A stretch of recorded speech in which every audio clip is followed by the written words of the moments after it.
It's like, I went home and I said to my wife, I was like, hey, is Malky good looking? And she was like, oh, yes.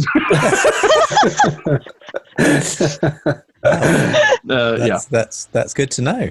I've always known Malky's good looking. I think that's primarily why we've always employed him as a graphic designer. Absolutely, it's very important. Welcome to Beer Christianity. My name is Jonty. I'm Laura. I'm Malky. And we are joined by Justin Brierley today. Justin, hi. Thank you so much for joining us. Hi. Thank you very much for having me. It's great to be here.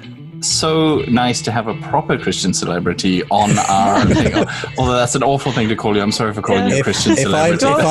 If I'm the most celebrity Christian you've had so far, I dread to think what the standard's been like so far, I'm afraid. It's pretty low, Justin. I'm not going to lie.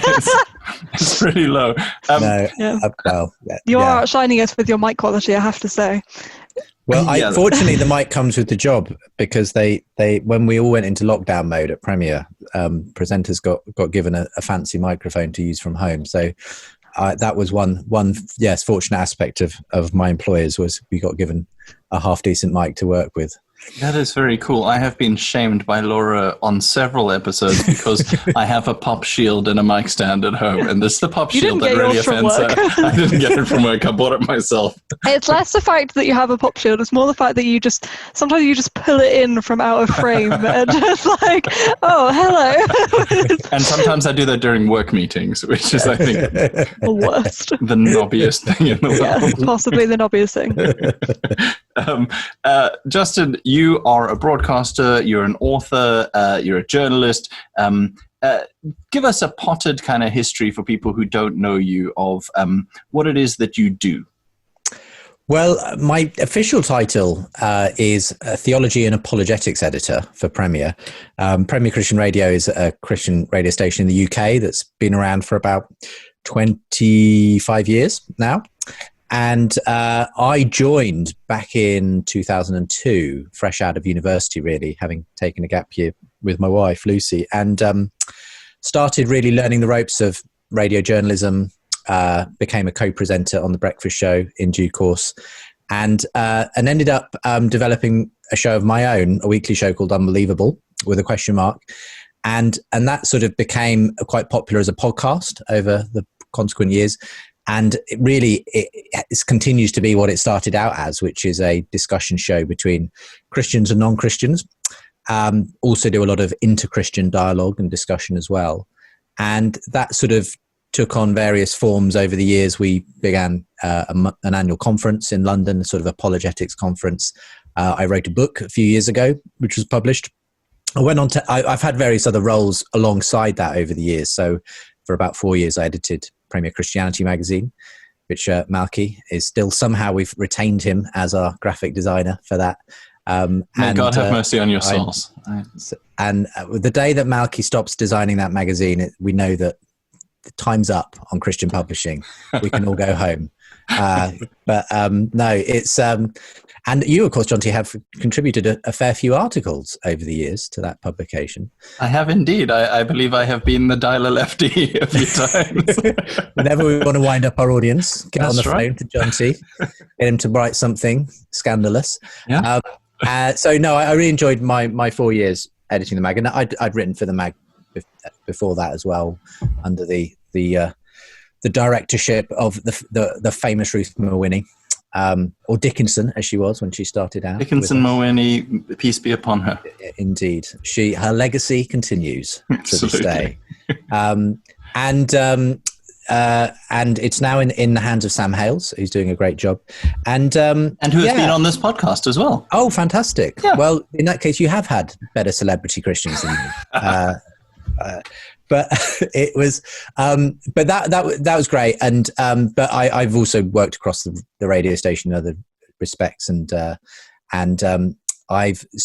we've started some other more recent podcasts as well. So I do a fortnightly one with NT Wright called the Ask NT Wright Anything podcast, where we just sit down and bung a load of listener questions at him. we're going to be starting in the new year a C.S. Lewis podcast with Alistair McGrath, which is exciting as well. So there's a few things bubbling away. If you can ask Lewis anything, then that is a genuine coup. That would be, well, asking Alistair McGrath is about as close as you can probably get to asking C.S. Lewis himself. So we're happy with that. But it's been an exciting journey. The show, unbelievable though, through all of those years has sort of grown in terms of audience as it's been picked up across the pond, especially in America. Lots of listeners who listen to the podcast. A few years ago, we kind of launched our YouTube channel in earnest, and that's picked up a lot of new audience as well as that's grown in the last couple of years. So it's been an exciting time, and but really at the center of it all is just having conversations, interesting conversations between interesting people, and trying to show along the way that Christianity is a sort of intellectually serious option for thinking people, but being willing to hear lots of different opinions and sort of not be challenged or fearful of that, but be willing to meet them head on and have good discussions on the back of it. Oh, you're muted, Jonty. Sweet, I'm going to take that opportunity and jump in. It's the only way sometimes. Yeah. It's the only way.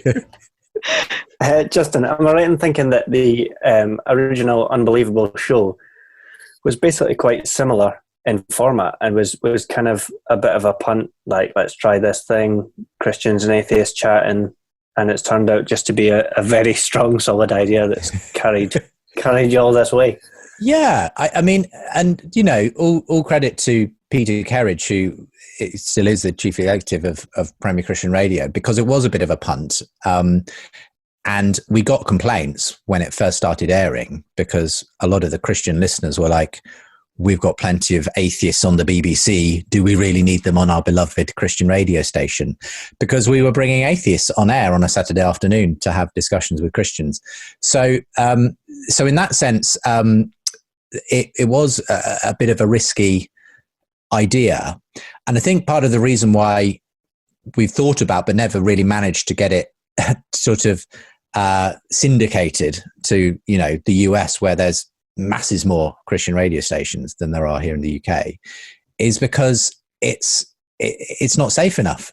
You will get a pretty strong takedown of Christianity coming from the mouth of an atheist every so often on the show, hopefully with a great rejoinder from the Christian who's present as well. But it's not kind of safe for all the family kind of Christian programming in its, that people typically think of. So in that sense, it was a risk to put it on. But I think it's a risk that's paid off, because it certainly drew its own kind of audience in its time slot on a Saturday afternoon. People who didn't like it, I think, just learned to skip it if they didn't want to listen to it. But there were a lot of people who appreciated what we were trying to do in terms of just breaking out the bubble a bit and having conversations. And of course, really, it was the advent of podcasting, and we were fairly early adopters on that front, that gained this whole new audience of both Christians and non-Christians who started listening. Which is why a very frequent sort of comment that comes in from non-Christians, atheists, skeptics who listen is, you would never normally catch me listening to Christian radio, but your show is the one exception, which is great. If this gives a way of bringing something like that to non-Christians, it's a very privileged position that I feel we have, where we can have these sort of dialogues and have such a diverse and varied audience who listen, especially on podcast. It blows me away that you do have so many non-Christians listening to your show. Why do you think they will? Because there's plenty of kind of apologetics or debate-orientated stuff online that does not attract non-Christians. And I've been part of events that have had, quite high-level apologists that non-Christians have just been, the non-Christians who've been working on it have just not enjoyed it, have not liked it. What is it about Unbelievable that is different? Well, I guess it is specifically that we have both sides, and there's plenty of apologetics type podcasts and resources out there, but by and large you tend to just be hearing one side of the conversation, one side of the argument. And so I think what people have appreciated about it was just that we were willing to put hopefully the best atheist voices opposite the best Christian voices, and just see what happened, and not necessarily try and swing it to the advantage in some way of the Christian side. And I think that's been rewarded with people feeling like they're hearing a fair fight, if you like. They're tuning in for something which is a genuine kind of conversation. And in that respect, I think that's why the show has quite a loyal following among agnostics and atheists and skeptics and so on. And has given me an audience, I think, with quite a large cross section of people, because they don't feel like they're just getting some, quote unquote Christian program. They're actually engaging with something which is taking the issue seriously. And so that's been great. And it's not always easy, because you are sometimes treading a bit of a fine line, because I certainly feel the pressure if I've got a really strong atheist voice, very cogent, persuasive, skeptical voice. I feel like, well, I've got to make sure this is, matched by someone suitable. And I haven't always got that combo right. And there are definitely plenty of programs where the non-Christian has had the better of it than the Christian, in all likelihood. But that's sort of part of the course, and that's just the way conversations go in real life a lot of the time. And for me, it's kind of the long game of saying, okay, well, if a skeptic tunes in to Unbelievable and listens to like a year's worth of programs, are they going to go away thinking, well, Christianity is obviously just for fairy tale believing thick people? And I don't think they would. They may not change their mind, but I think they will go away feeling like, okay, I haven't changed my mind, but I can see why people might believe this. And I can see that it isn't just purely fairy tale ridiculousness. So that for me is a sort of a thing that I think is worth cultivating on the show in that way. And yeah, I guess when, like you said a lot about how it was a bit of a risk, and like, yeah, you are walking quite a fine line with making sure it is a fair argument. From an evangelistic perspective, how did you make the decision like not to sacrifice the format of the show as it is? Because like, I think you said something in your book of like, it would be easier to like evangelize people if you were kind of putting more weight on the Christian argument, but why did you decide not to sacrifice that? Because as I say, there are lots of those more, if you like, classical evangelistic apologetic type speakers and resources and books out there, and I did want to do something which was genuinely more of a meeting ground, because I at least when I launched the show, there certainly wasn't much of that around. And again, when I have feedback from lots of the American listeners, be they Christian or non-Christian, they've often said, we have nothing like this in the States. Now, they have obviously lots of debate shows and, Fox or wherever, where they put two completely polar opposite people together and see what happens. But that's like sound bites, like 3-minute political, usually, whatever, nothing that's really substantive and long form. So I think people really enjoyed the substantive long form dialogue debate format. And the podcasting kind of gave a unique opportunity to make that happen. And I think we just happened to catch that wave at a kind of early time. And the show has benefited from that just organically since it launched on podcast, 12 years ago, probably now. So in that way, we've kind of bought, it's built up this sort of audience. And yeah, I guess as I see it, there's obviously an evangelistic edge to it.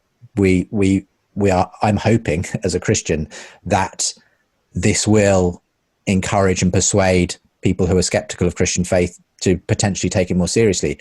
I don't envisage that in the course of listening to one program, someone's going to fall on their knees and surrender their lives to Jesus. But interestingly, it's certainly been a catalyst for a good number of people to go on that journey. By the same token, I hear from people who say, I'm an ex-Christian, Justin, and frankly, your show was part of a bigger picture which made me decide that Christianity wasn't for me, or something like that. And so in a way, the traffic goes in both directions. I'm not going to pretend it's like, and that's why it's a risk. It's like you're putting something out there and people will make their own mind up. People will make their own decision as to who won that argument or what seems to make best sense to them. But I still feel like it's got a tremendous value, even if I hear stories in both directions, because I think it's actually just giving people the opportunity to hear and to we live in a culture where very rarely these days, I think, or the church culture, which is basically just someone telling you what's true from the front, is rapidly passing away. People are expecting to hear different perspectives. That's how kids learn in school these days. And so I think the show sort of keys in on that. And I think that's why the format has become so appealing to a lot of Christians and non-Christians. I mean, I think that's incredible that you've actually, led to people coming to faith in Jesus. I think that's incredible. And it's kind of sad that you've been part of, their journey away from it as well. I mean, I'm sure, driven plenty of people away, and we were definitely not doing what you're doing. So it's one of those things where inevitably, whether their journey has been towards God or away from God, we are but one small bit in that journey. And I think inevitably, as I see it, apologetics is a great tool potentially for removing roadblocks in people's who that stand between them and coming to Christ. But it's not going to compel them to walk down the road either. So it's a sort of it's something which it can be really helpful, but there's got to almost be a desire to want what's on offer there. And if someone's sort of walking away from it, I don't think apologetics is going to force them to turn around and go back towards it either. So to some extent, there's a limit to what any sort of intellectual discussion on the pros and cons of Christianity or the historicity or whatever of the Bible is going to have. It's just one small part of a much bigger picture for most people that involves their psychology and their emotion and their story and everything else. So I don't tend to if I get a story of someone who says, I listened, but I wasn't convinced, Justin, sorry, I'm out.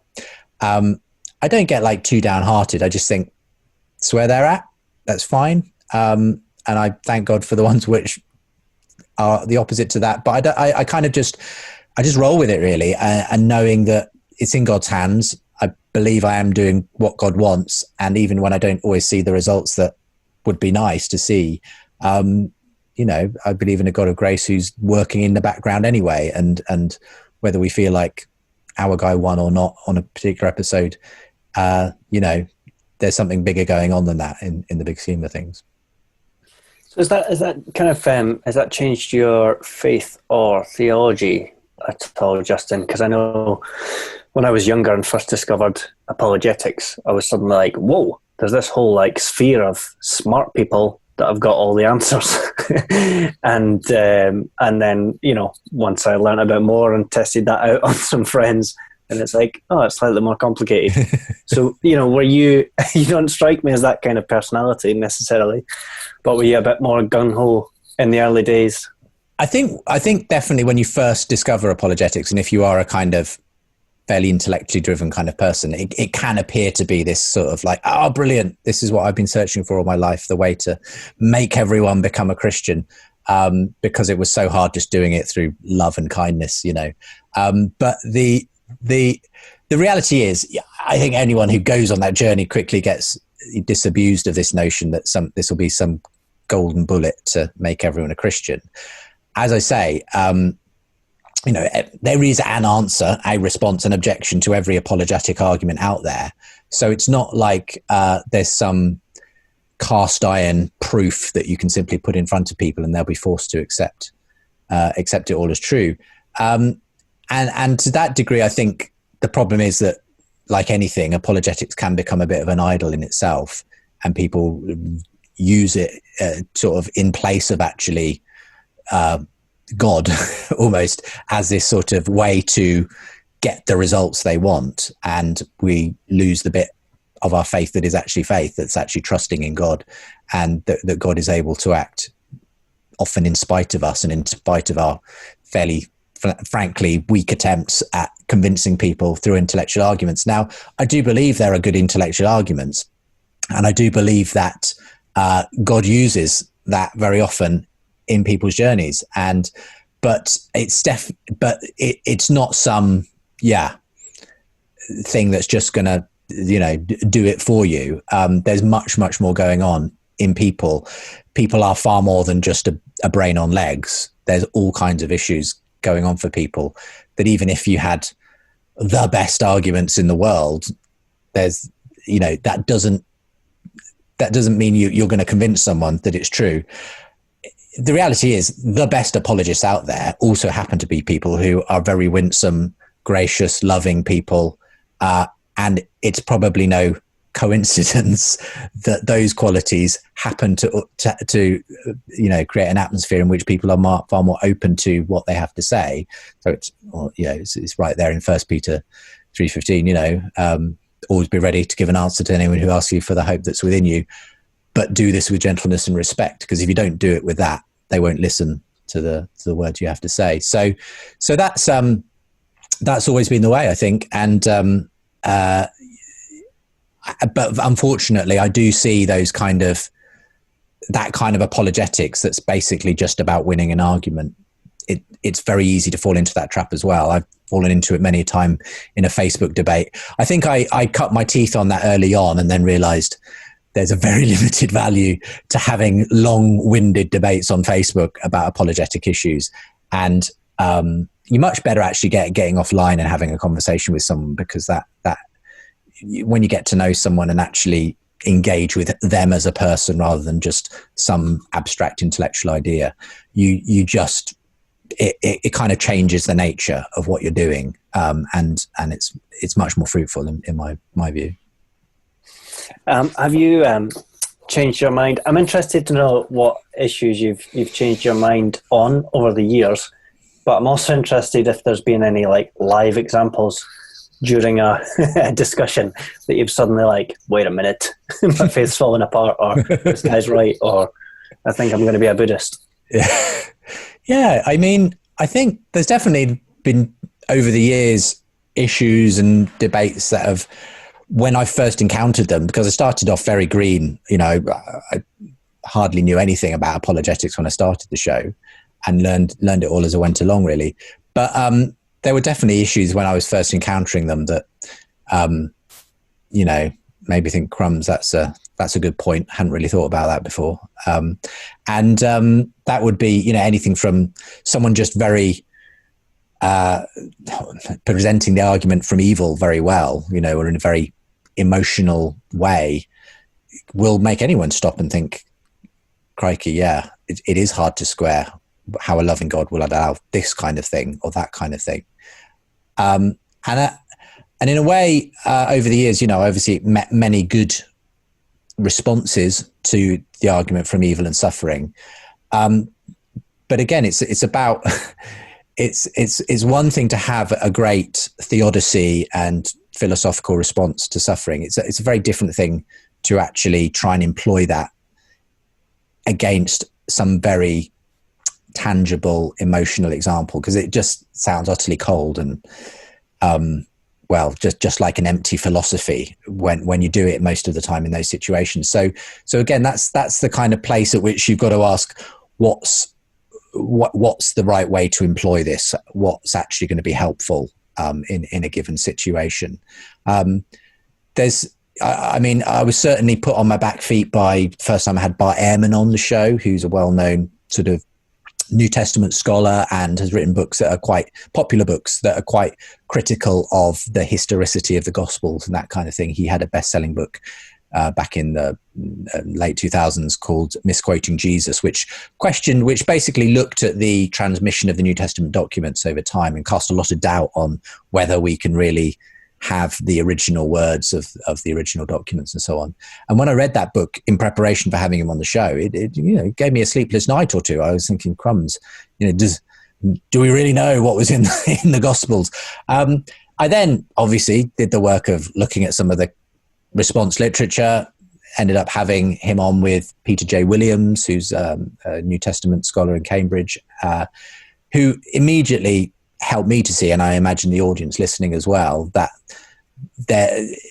everything is very often in the presentation with these things. And a lot of what Bart had presented in his book as some sort of real problems for Christianity, actually just looked at in a slightly different way, turned out to be potentially really good historical evidence for Scripture. And it's amazing how just looking at things in a slightly different way can suddenly change the picture quite dramatically. As Peter J. Williams put it, Bart takes a glass half empty approach to the historicity of the Gospels. I take a glass half full approach. And actually now when I look back on that debate, which was over 10 years ago, and having learned quite a bit along the way since, I can see that actually we have an awful lot of reason to actually be able to trust the authorship and the historicity of the New Testament documents. But at the same time, I'm not the same as I was when I probably entered this, thinking, because I grew up in a church where, and not because they meant to give us a bad theology of it or anything, but where you kind of just regarded the Bible as a sort of essentially magical book almost, that had just been was just there, and it was just, it was true, and you didn't really go beyond that. Whereas now I'd say, with the benefit of many conversations and speaking to some great theologians and skeptics as well, I say I'm far more aware of the humanness of the Bible, the way that the Bible has been the work of many hands over many centuries, with many genres and literary influences and everything else. But for me, that has only served to increase my awe, really, of the Bible, and the fact that it does, through all of that vast authorship and influence, still have this unified message that comes through it, that points to Jesus Christ. So, but I don't regard it. But I sort of see, I fully see that it's a more complex piece of literature than I originally thought. But for me, that's been a real adventure and a positive thing to discover, even though it's meant sort of dismantling some of my probably previously held assumptions about what the Bible is. But I think that's a good journey to go on, even if it's uncomfortable at times. I think one of the great things I think we can learn from Unbelievable as a podcast is the kind of focus that you put on conversation, and like the kind of actually the importance of kind of having that kind of fair debate, fair conversation. And, for many people at the moment, we're recording this on the 3rd of November, which is election night in America. And a lot of us are seeing a lot of division in the world at the moment.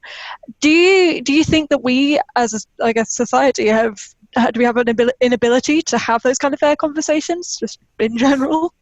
I think we have lost the art of a good conversation. I think Twitter and social media have played their part in that, because they've enabled us to think we're talking to people when we're actually just chucking insults at people really from within our echo chambers. And that's the problem, I think, is that we've bought into a kind of conflict narrative, because, frankly, the media have often stoked it as well. The media love their polar opposites. You very rarely in an average debate, 5 Live or Nicky Campbell or someone are bringing people on to discuss some question. He'll always get the extreme ends of the spectrum usually. And that's the problem, isn't it? That we tend to like the drama, but we miss the nuance a lot of the time.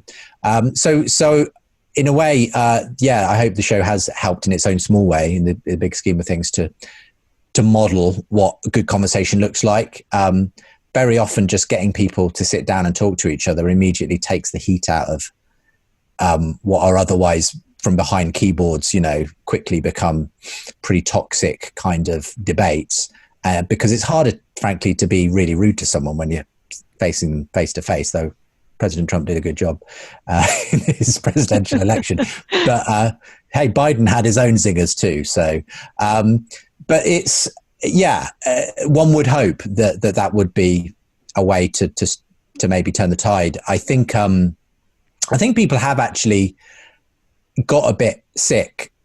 I mean, a lot of people I talk to seem to be getting tired of the nature of the debates that go on now, which are so incredibly partisan and always only willing to give the very worst impression of the other side and never willing to sort of take anything on board. And what was interesting is that the Jordan Peterson phenomenon of a couple of years ago now. Part of that was him sitting down and just having long, like 2-hour long discussions in front of like stadium fulls of people. And whether or not you agreed with his perspective or the perspective of the people like Sam Harris and others that he was sitting down with, it made you realize there's obviously a thirst for people just to hear sort of substantive, long form discussion, because actually we've kind of been starved of it to a large degree by the popular media. And maybe that's why Unbelievable has in its own sphere done fairly well, because people actually have been sort of looking for hearing something like that, where you actually get something a bit longer, where people actually start to understand each other, frankly, in the course of a discussion. So yeah, I think that has helped. Do you ever find yourself conflicted between what makes a good discussion and what makes good radio? Definitely. And there's often that if I feel like things really are too tame, like these two are just getting on fine and really don't have anything, I will try and find something for them to disagree about, because otherwise it would be a bit boring. So yeah, if that's the case, I mean, generally I will, the key to any show, far more than my moderation of it, is getting the two right people together who are not going to be so opposed to each other that it's just going to be fireworks and heat and no light, but who aren't going to be so basically on the same team that they'll just be patting each other on the back the whole way through. Finding that kind of happy medium where you've got some agreement, some disagreement, enough to have a substantive conversation where you will feel like you heard two different points of view. It doesn't always happen. Sometimes, there's probably been a few yawn fests where people have just been sort of like, yeah, I didn't hear anyone really saying anything of interest because they were just on the same side throughout. But most of the time, I think you do tend to hear people with different enough opinions, but willing enough to sort of actually have a good discussion on it. Because there have been some nice conversations, like was Derren Brown one of them, where it was just quite agreeable. Yes, yeah. So he was one of our. So we've done for the last 2 years this big conversation series, which is sort of Unbelievable with bells on, basically, where we've got quite well-known, high-profile people in their fields, thinkers across the atheist and Christian spectrum, to sit down and have conversations in our video studio. And one of them in the first season was Derren Brown with the Reverend Richard Coles, who's well-known as a broadcaster, former musician with the Communards and so on. And they just had a really agreeable, actually, discussion. But it was still actually very interesting because obviously Derren is an atheist, former Christian, and Reverend Richard Coles became a Christian, actually, sort of had an adult conversion to Christianity. So it was interesting to explore both their stories in that respect, which were quite different. But obviously there were a certain number of commonalities. I mean, it didn't really come out in the show, but they're obviously both gay, and they're both in the entertainment industry, in the sense. It was actually when I was talking to Derren about who I might bring him on with, he suggested Reverend Richard Coles, and it hadn't occurred to me. I hadn't sort of thought of him particularly, but then I thought, yeah, that could be really interesting. And so I managed to have a phone call with Richard Coles about it, and it turns out they had met each other before, and I think that was where Derren sort of got the idea, because he felt like that was someone I sort of could have a good conversation with, fruitful conversation, and so they just had a really interesting conversation. It wasn't like they were debating each other, and I probably tried to throw in a few comments and questions sort of to spark a little bit of, but Derren was very surprisingly, even I would say, open to the value of Christianity, even though he doesn't believe it himself. I think he sees the need that people have, as he would see it, to live in a story. And a lot of his stage stuff has been about the stories we tell ourselves, the stories we create for ourselves. But I think he doesn't dismiss Christianity as a very meaningful story for people who live in that story. And I think Richard Coles was very happy to agree with that. But what was interesting is, of all the conversations I've done on The Big Conversation, Reverend Richard Coles was the most Christian by far, in the sense that he went on about Jesus an awful lot in it, and he went on about the resurrection an awful lot in it. And Derren Brown was cool with that, you know. I mean, he absolutely wore his faith far more than I was expecting to on his sleeve. Reverend Richard Coles, he talked about the fact that, you know, as far as he's concerned, it all comes back to Jesus and this idea of him being raised, and that this is what sort of gives us the, you know, makes life meaningful. Essentially, that was what they were asking, is can life be meaningful without God? So yeah, it was a fascinating discussion, one well worth your time. If you haven't yet seen or heard it, go and look it up. That sounds amazing. And also, I just have this vision of, 5 years' time, you open a newspaper, you see Richard Coles and Derren Brown have got married, and you know where they met. And Justin's at the wedding, and he's giving one of them away. And it's just a really beautiful thing. Yeah, who knows? Who knows? But what I love about the show, in a sense, is I get to bring people that you wouldn't necessarily normally see together to have just and see what happens when you put them in the same room and they have a conversation. You can never quite predict what will happen. So yeah, it's that conversation came not long after Derren had been doing his Miracle stage show, and I'd interviewed him at the time when he was doing that, and in a way I was expecting him, because that show is very critical, at least of certain aspects of Christianity, I was expecting him to potentially be more critical of Christianity, but he was actually not. He was really very, sympathetic, I would say, much more so than I was expecting. So you never quite know what's going to happen when people sit down together. You've been talking a lot about kind of respectful conversations and that sort of stuff, but because the stuff is online, I earlier this evening found a video that says Justin Brierley destroys Richard Dawkins, which is the most drama thing. Can you tell our audience who haven't heard you destroying Richard Dawkins how that went? What was that? What was it like talking to Dawkins? I tend to steer away from those sort of very over dramatic headlines on YouTube videos myself, because I certainly did not destroy Richard Dawkins at any point in his career. He's very much still alive, as far as I'm aware. But that particular video, I think, is just picking up the first time actually I managed to actually do something face to face with Richard Dawkins, and it happened to be, I tell the story actually in my book, and it's where he was having a debate at the Natural History Museum in Oxford with John Lennox, who's quite a well-known Christian thinker. And I was able to get along. I watched the debate and went along to the sort of after party in a nearby college. And I brought my little recording device with me. And I'd never been able to sort of persuade Dawkins onto the program up to that point.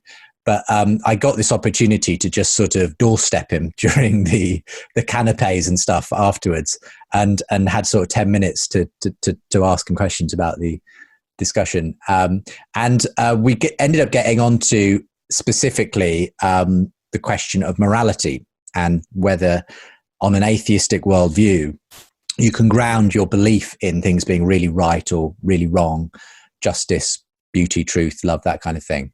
And it was part of that dialogue which was picked up in that particular video, and which at the time the show went out, where I aired this interview I'd had with Dawkins, was picked up by a number of other people, because I think what interested people was that Dawkins actually made an interesting admission, whereby I essentially said,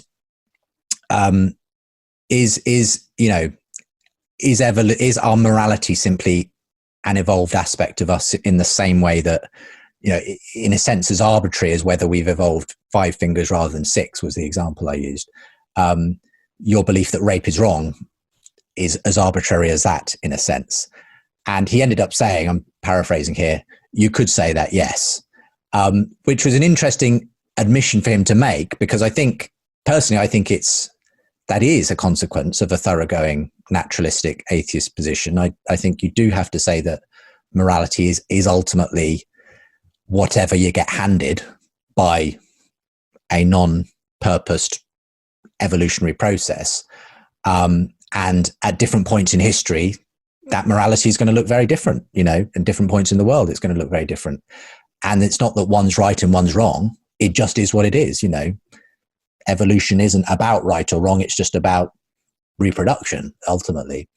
And it was just interesting for him just to come out and say, yes, at the end of the day, yeah, it's arbitrary, really.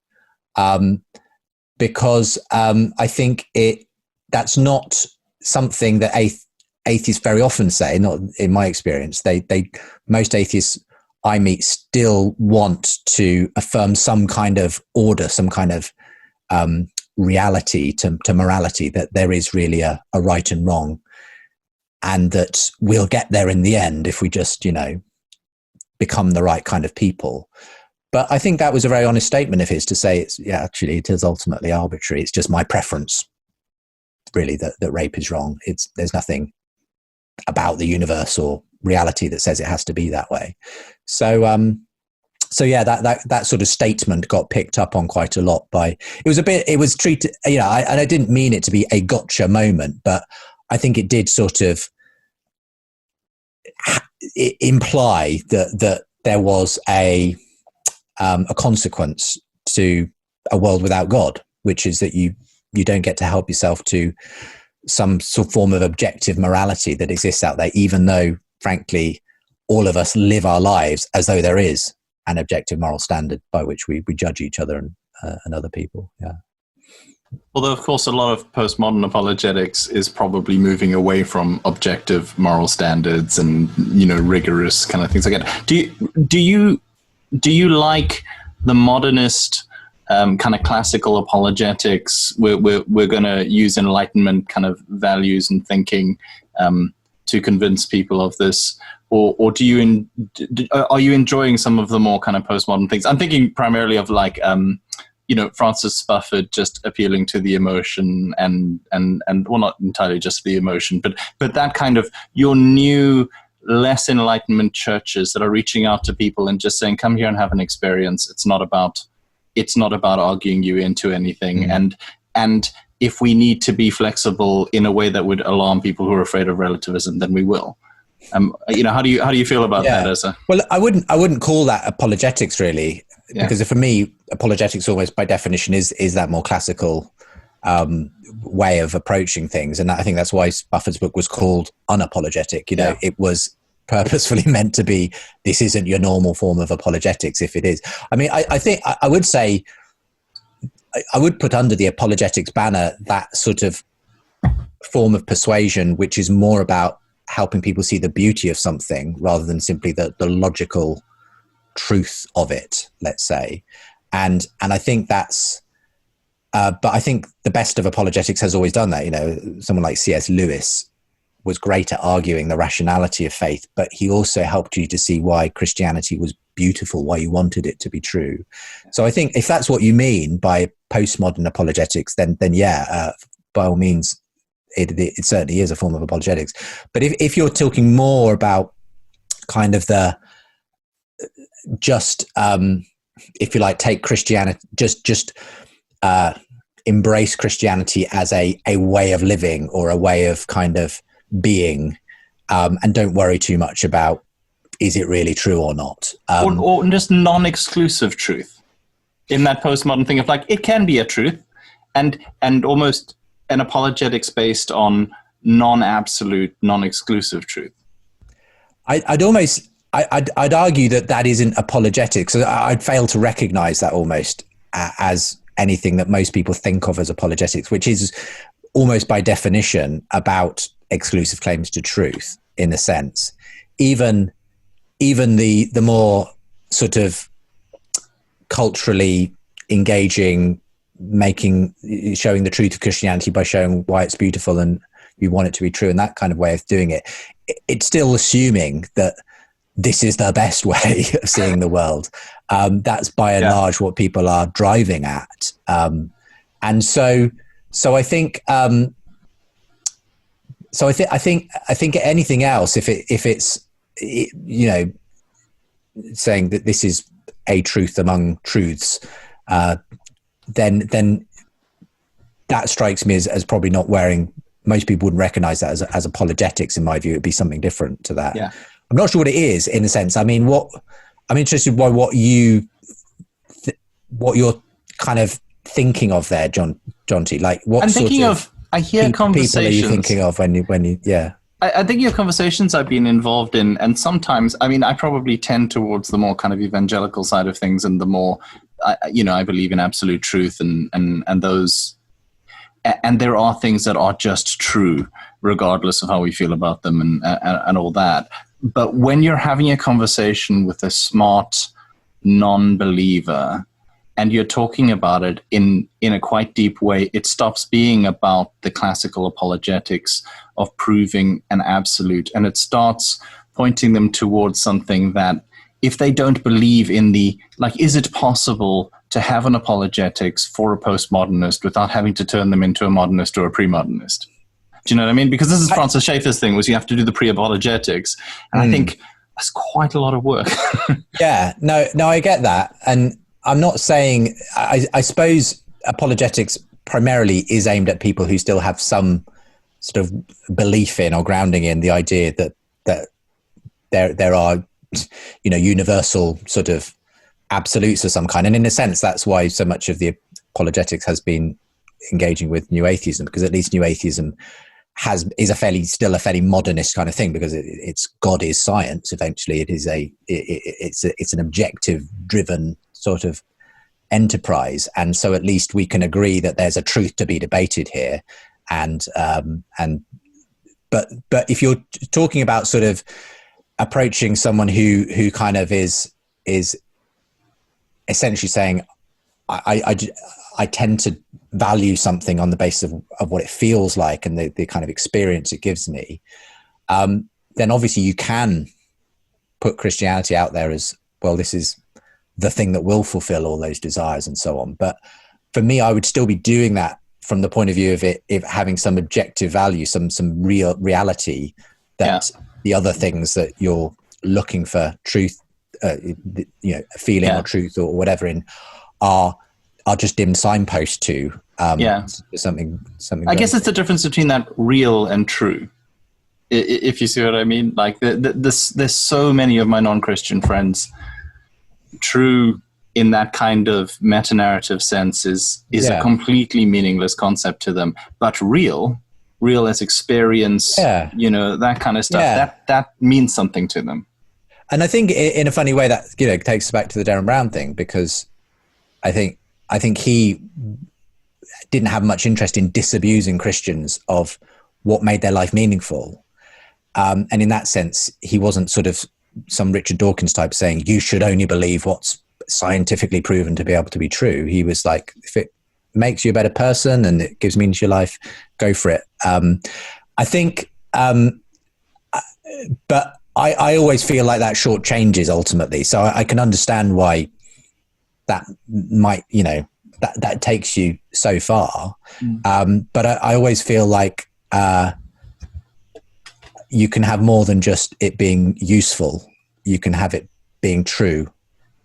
And so it's not true because it works because it's true. It's that kind of way round. And for me, that's an important aspect of it. And I guess I just, my problem, I suppose, in engaging that particular way of encountering Christianity, while I respect it and I understand the, and I too often we do put the focus on a set of, rationalistic claims about Christianity that you have to have signed up to in order to be able to call yourself a Christian. In fact, I think the vast majority of people who think of themselves as Christian through the ages, probably that's a very small element actually of what it means to be a Christian. what it means to be a Christian for most people is living in the way of Jesus. And that's something that doesn't come through just ticking off a list of doctrines.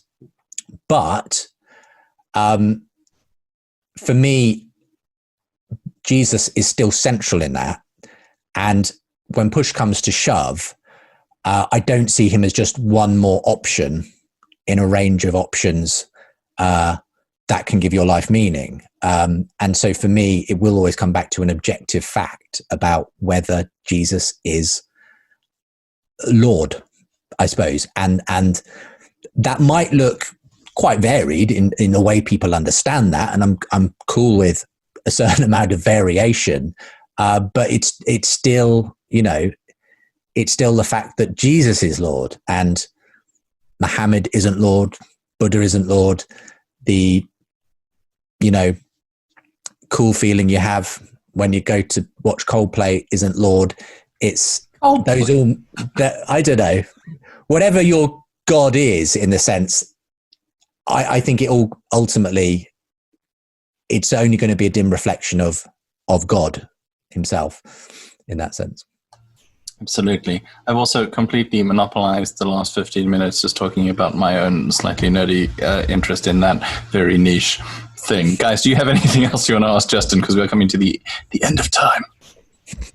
I was just going to ask, I was listening to the podcast, and you mentioned that you have been taking some time to write a new book about conversions, I believe. So why conversion stories? Well, it's interesting you mention that, because the book has changed direction a bit, actually. Well, I've clearly not listened to the most recent issue. Well, it's fine, because I haven't really talked about the book since I mentioned that I was writing a book primarily on conversions.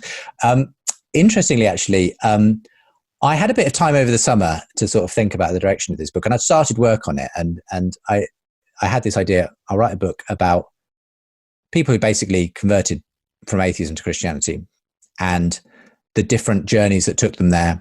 And I've spoken to a lot of people who've had those journeys, and sort of draw out a kind of apologetic principles on the back of each one.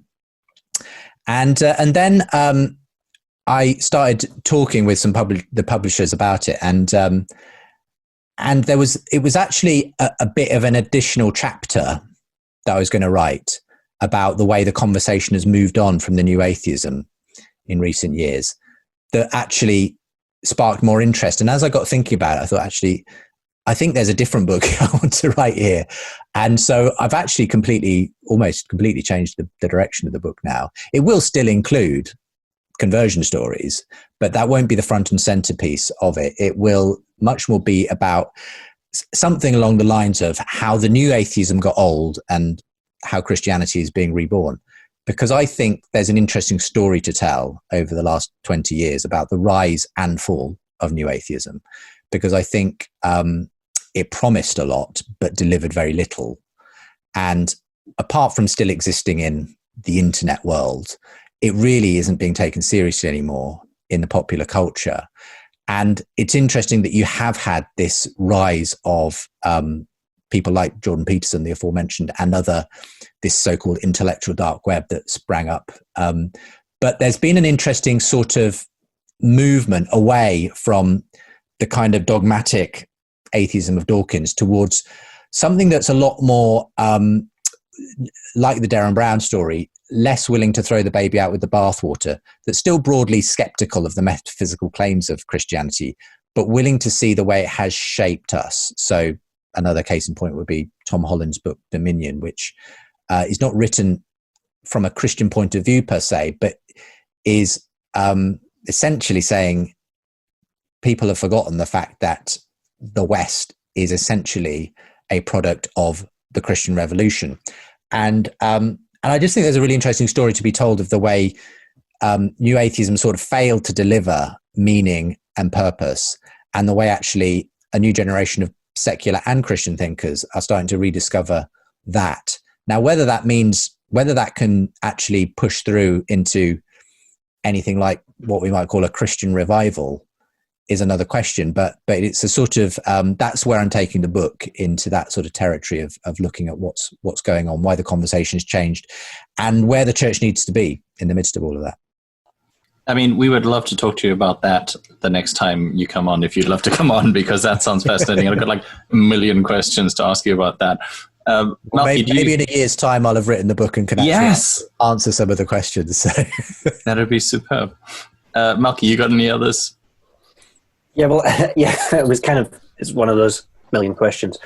But I just wanted to ask, does it kind of go hand in hand with a bit of that postmodern question of the fact that maybe folks are less concerned about truth claims or having to nail down their truth claims and a bit more open to mindfulness, spirituality, meditation, prayer can be part of that, sure. And, Christian thinkers, yeah, why not?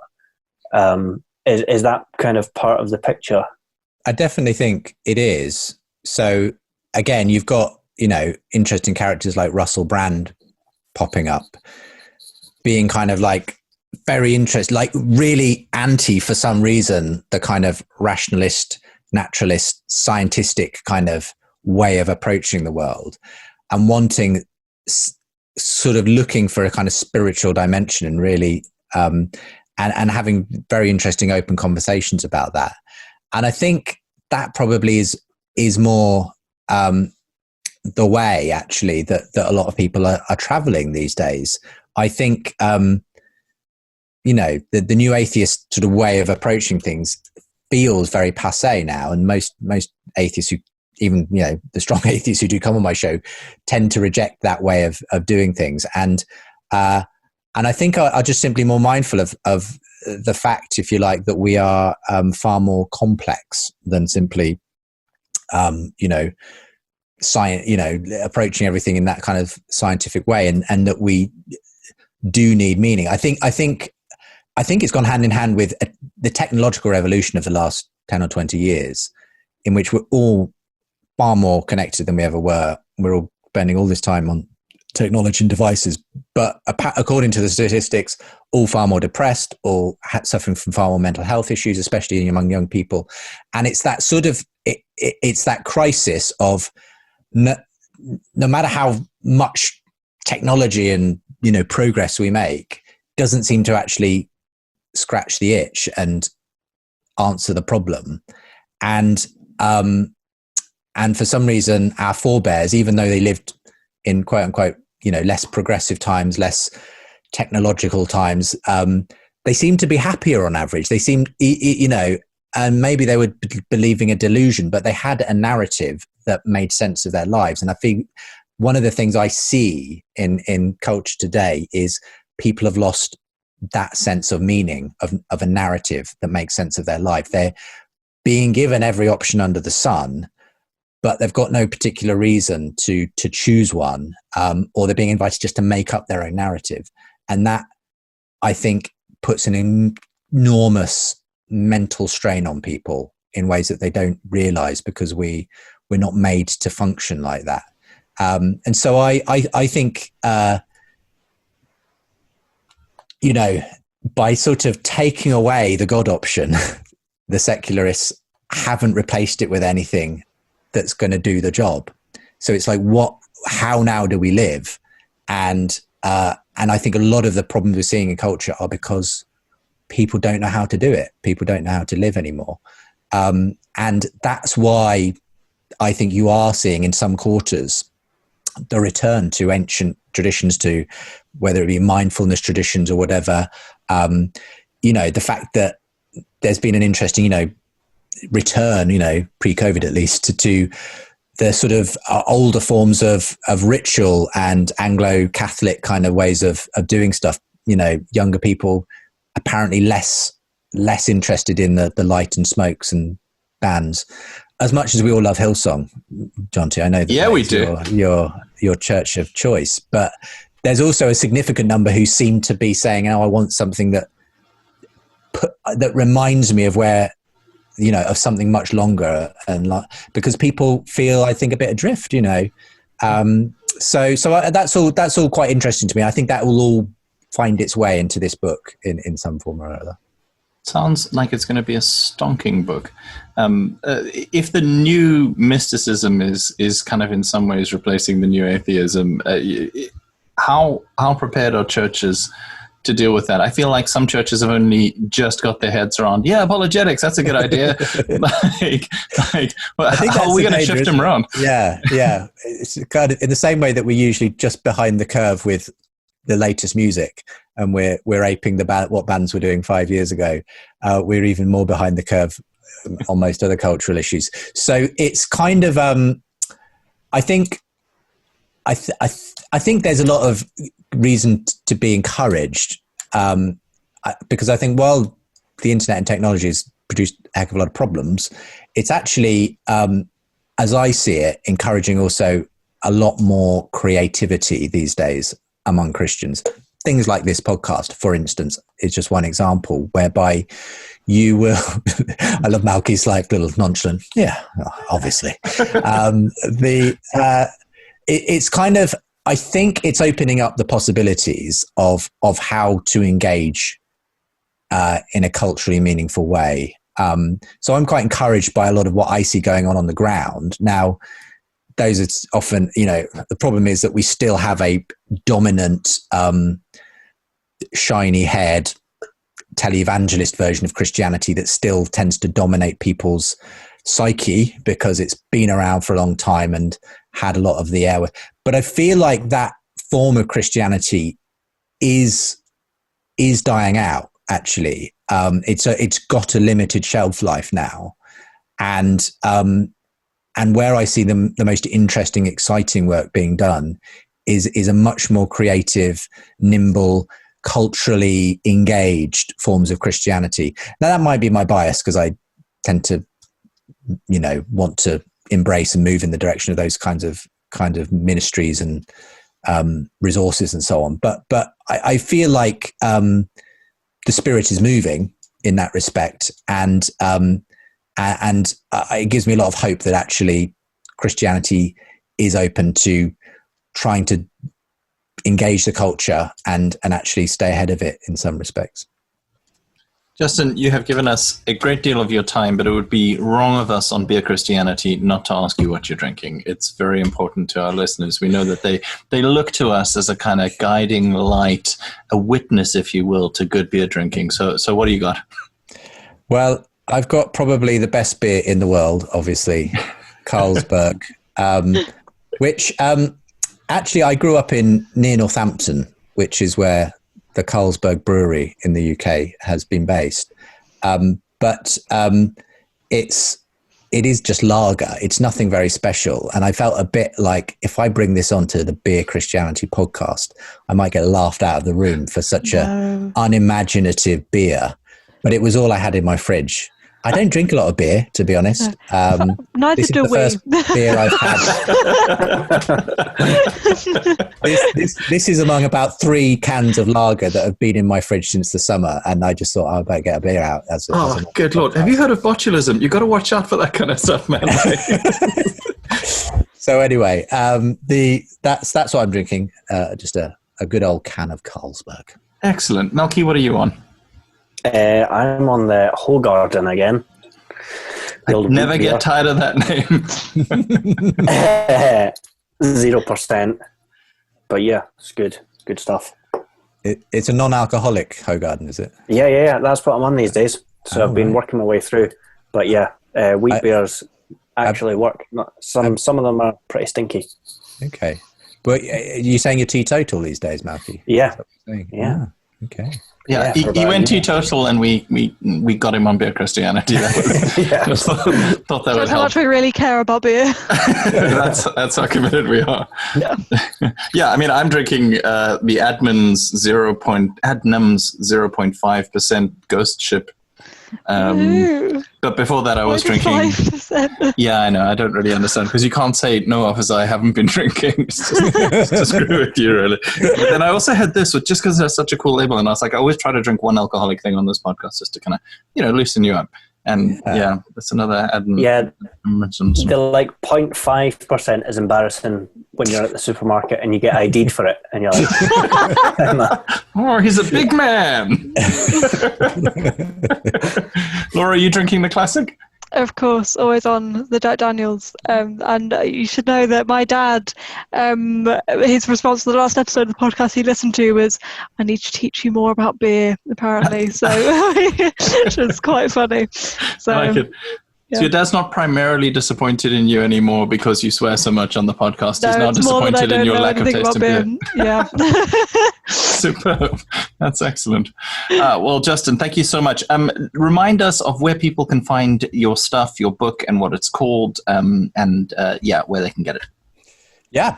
So the book is called Unbelievable, with a question mark, and the subtitle is Why After 10 Years of Talking with Atheists, I'm Still a Christian. So it's available wherever you get books from, but you can go to our website and click through there and you'll get a signed copy, which is, nice. I like it. The only place you can get signed copies. So if you go to, just to our webpage, premierchristianradio.com/unbelievable, that's where you'll find links to the podcast, resources, blogs, newsletter, and indeed the book. Absolutely. Also, final question. Have Delirious ever come at you about that question mark? Because I feel like in the Christian world, that's a copyright thing. And it's Well, it made a lot less sense on Delirious, didn't it? I mean, it really didn't make any sense. Were they questioning with that title? Delirious and Therapy, both around the same time, having their question mark. I feel guys, at least Unbelievable kind of suggests there's a question there. Absolutely. But Delirious, and they pretty sure they dropped that question mark in the later iterations of. Did they?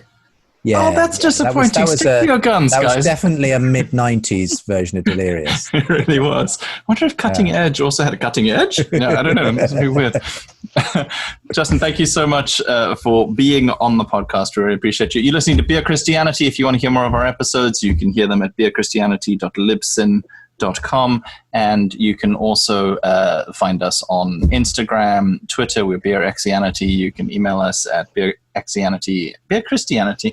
What the hell is our email address? I don't know. Nobody emails us. I don't know what email address is because it's because it's a fucking Yahoo email address.